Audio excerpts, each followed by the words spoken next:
فاسألوا أهل الذكر إن كنتم لا تعلمون.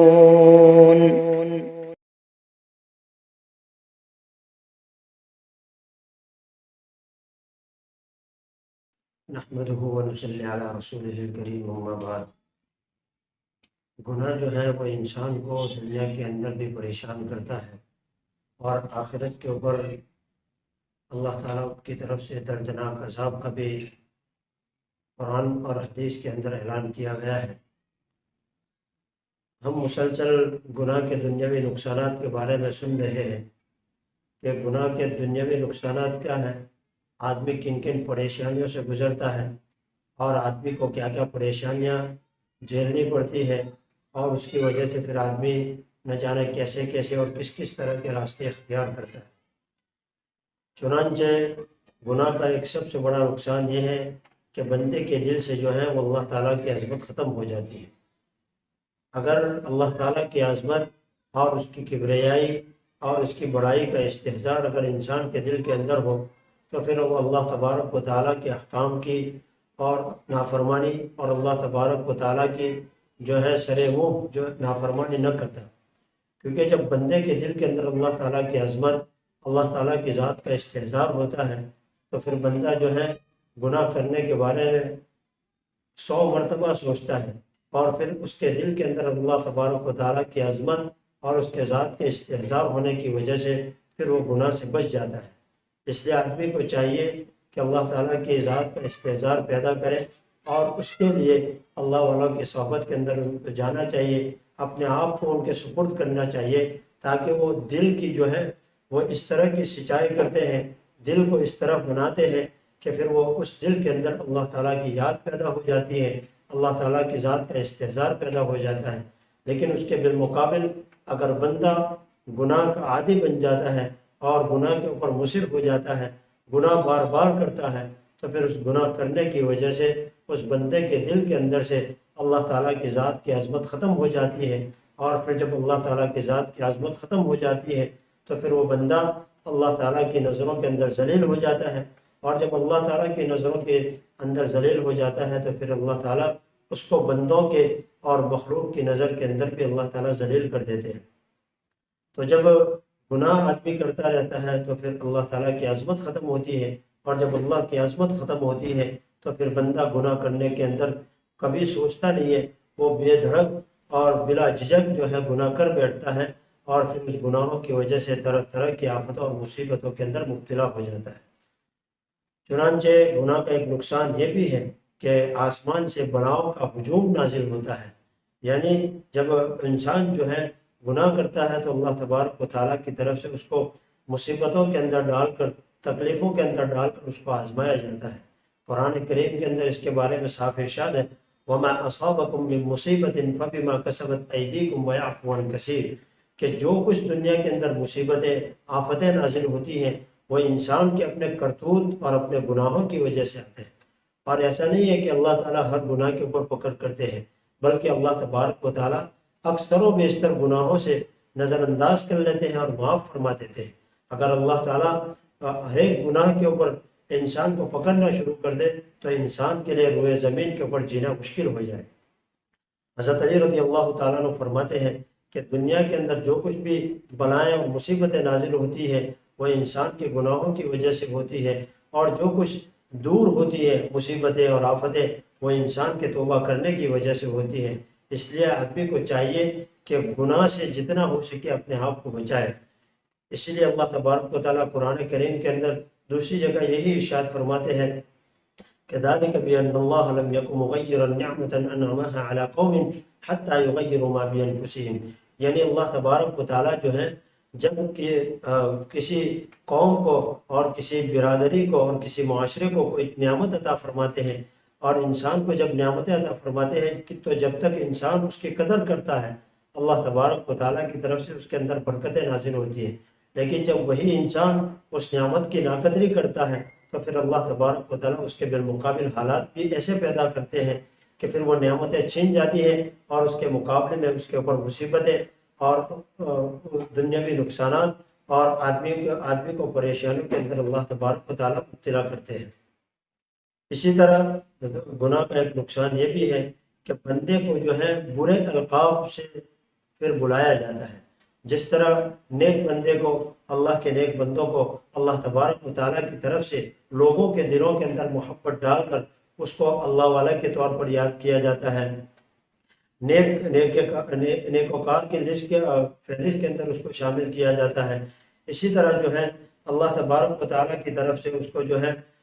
مومن، مطیع، فرما بردار، ولی، ایسے بہت سارے اچھے القاب سے اس کو نوازا جاتا ہے۔ تو اسی طرح گناہ کرنے والے کو اللہ تبارک و تعالیٰ کی طرف سے جو ہے پھر فاجر، فاسق، اور جو ہے اللہ تبارک و تعالیٰ کی طرف سے متکبر، ظالم، جاہل، ملعون جیسے برے الفاظ سے اس کو بلایا جاتا ہے، اس کو پکارا جاتا ہے، اور لوگوں کے دلوں کے اندر بھی اس کے بارے میں یہی چیزیں ڈال دی جاتی ہیں، پھر لوگ بھی اس کو برے القاب سے ہی پکارتے ہیں۔ تو گناہ کا ایک نقصان یہ بھی ہوا کہ آدمی کو جو ہے برے القاب جو ہے اللہ تبارک و تعالیٰ کی طرف سے لوگوں کے دلوں میں ڈال کر ان کے زبانوں کے اوپر جاری کر دیے جاتے ہیں، اور اس بندے کو پھر برے القاب سے یاد کیا جاتا ہے۔ جس طرح اچھے بندے کو، نیک آدمی کو اور اللہ کے فرما بردار کو اچھے القاب سے لوگ پکارتے ہیں، اسی طرح برے آدمی کو برے القاب سے پکارا جاتا ہے۔ اسی طرح گناہ کی وجہ سے جو ہے دلوں کے اوپر اور آدمی کے اوپر جو ہے شیطان کو مسلط کیا جاتا ہے، کیونکہ نیک اعمال جو ہے وہ انسان کے لیے اللہ تبارک و تعالیٰ کی طرف سے ایک قلعہ ہے جس کے اندر آدمی محفوظ ہو جاتا ہے، لیکن جب بندہ گناہ کرتا ہے تو اس قلعے سے وہ نکل جاتا ہے، پھر دشمن جو ہے وہ انسان کا سب سے بڑا دشمن جو ہے وہ شیطان ہے، شیطان اس کے اوپر مسلط ہو جاتا ہے، اور پھر اس کو ایسی حرکتیں کرواتا ہے جو آدمی کے لیے شرم کی بات ہوتی ہے، تو آدمی کے لیے جو ہے شرمندگی کا باعث بن جاتی ہے۔ تو پھر اللہ تبارک و تعالیٰ کی طرف سے جو ہے شیاطین کو مسلط کیا جاتا ہے، اور شیاطین کو مسلط کرنے کے بعد جو ہے اللہ تبارک و تعالیٰ کی طرف سے یہ سزا دی جاتی ہے کہ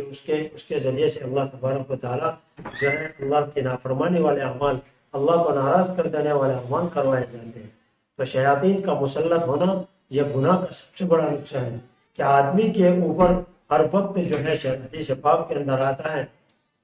کہ بندہ مومن کے دل کے اوپر شیطان ہر وقت تاک لگا کر بیٹھتا ہے کہ ذرا بھی وہ انسان کو اور اس کے دل کو اللہ کی یاد سے غافل پاتا ہے تو فوراً اس کے اوپر حملہ کرتا ہے، اور اس حملہ کے کرنے کی وجہ سے پھر آدمی کے دل کے اندر اور آدمی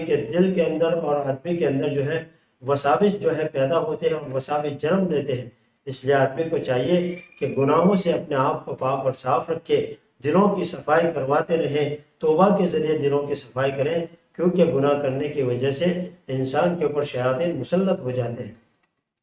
اور آج کل پوری دنیا جو ہے وہ سکون کی تلاش میں ہے،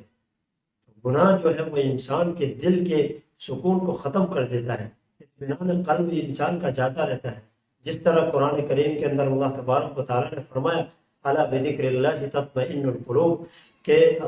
دلوں کا سکون جو ہے وہ اللہ کی یاد میں ہے۔ تو آدمی جب اللہ تعالیٰ کی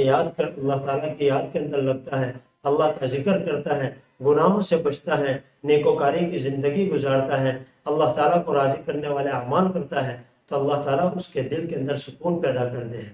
سکون جو ہے وہ انسان کو گاڑی، پیسوں اور بنگلوں سے نہیں ملا کرتا، دنیا کی ریل پیل سے نہیں ملا کرتا۔ دنیا کی ریل پیل مل جانا یہ الگ بات ہے، لیکن وہ اگر عافیت کے ساتھ نہ ہو، سہولت کے ساتھ نہ ہو، حلال راستے سے نہ ہو، تو پھر وہی پیسہ اور دنیا کی ریل پیل انسان کے لیے وبال جان بن جاتی ہے۔ آج کل پوری دنیا جو ہے اطمینان قلب اور دل کے سکون کی تلاش میں ہے، اور تلاش بھی ایسے جگہوں پر کرتی ہے پوری انسانیت کہ جہاں ان کو وہ سکون نہیں ملنے والا۔ انسان پیسے کمانے کے پیچھے لگا رہتا ہے تاکہ مجھے ان پیسوں کے ذریعے میں تمام سہولیات کے چیزیں اختیار کروں اور چیزیں خرید دوں، ایئر کنڈیشن خرید دوں، اچھا گھر بنا لوں، اچھی کاریں خرید لوں تاکہ مجھے سکون مل جائے۔ حالانکہ دلوں کا سکون جو ہے وہ دنیا کی ریل پیل کے اندر نہیں ہے، بلکہ اللہ تعالیٰ کی یاد میں ہے، گناہوں سے بچتے ہوئے زندگی گزارنے کے اندر ہے، اللہ تعالیٰ کی یاد کے اندر ہے، اور اللہ تعالیٰ کو راضی کرنے والے اعمال کے اندر اللہ تبارک و تعالیٰ نے دلوں کا سکون رکھا ہے۔ اس لیے آدمی کو چاہیے کہ حتی الامکان اپنے آپ کو گناہوں سے بچانے کی کوشش کرے، کیونکہ حدیث پاک کے اندر آتا ہے کہ جب انسان ایک گناہ کرتا ہے تو اس کے دل کے اوپر ایک سیاہ نقطہ لگ جاتا ہے، سیاہ دھبا پڑ جاتا ہے۔ جب انسان اس گناہ سے توبہ کر لیتا ہے تو وہ سیاہ دھبا دھل جاتا ہے، لیکن اگر آدمی توبہ نہیں کرتا اور دوسرا گناہ کرتا ہے تو دوسرا دھبا لگتا ہے۔ اسی طرح اگر آدمی مستقل اور مسلسل گناہ کرتا رہتا ہے تو پھر پورا دل اس کا سیاہ اور کالا ہو جاتا ہے، اور پھر اس دل کے اندر بے سکونی اور مصیبتوں کی اور پریشانوں کا جو ہے جمگھٹا اور جو ہے ہجوم پیدا ہو جاتا ہے، اور جو ہے پھر آدمی پورے دن اسی فکر میں رہتا ہے کہ کہیں میری اس گناہوں کی کسی کو خبر نہ لگ جائے اور میری عزت نہ چلی جائے۔ اس لیے آدمی کو چاہیے کہ اگر اس کو دل کا سکون چاہیے تو اپنے دل کو جو ہے گناہوں کی ظلمت سے پاک کرے، اور اس پاک کرنے کا راستہ یہی ہے کہ ہم گناہوں سے اللہ تبارک و تعالیٰ کے سامنے رجوع ہو جائیں، توبہ کریں، عاجزی کریں، انکساری کریں، اللہ تبارک و تعالیٰ کے سامنے روئیں اور دھوئیں، اور اللہ تبارک و تعالیٰ سے مدد بھی مانگے کہ اللہ ہم تو کمزور ہیں، ہم گناہوں سے بچ نہیں سکتے جب تک آپ بچا نہ لیں۔ تو اللہ تبارک و تعالیٰ کی توفیق مانگیں اور بار بار اپنے آپ کو توبہ کے ذریعے اللہ تبارک و تعالیٰ کے سامنے پیش کریں، اللہ کو راضی کرنے کی کوشش کریں، کیونکہ اللہ تبارک و تعالیٰ مانگنے سے راضی ہوتے ہیں اور توبہ کرنے والے کو اللہ پسند کرتے ہیں۔ تو اگر دل کا سکون چاہیے آدمی کو تو اس کو چاہیے کہ اپنے دل کو گناہوں کے اندھیریوں سے نکالیں اور گناہوں کی ظلمت سے اس کو پاک کریں اور اللہ کی یاد سے اس کو بچائیں۔ پھر انشاءاللہ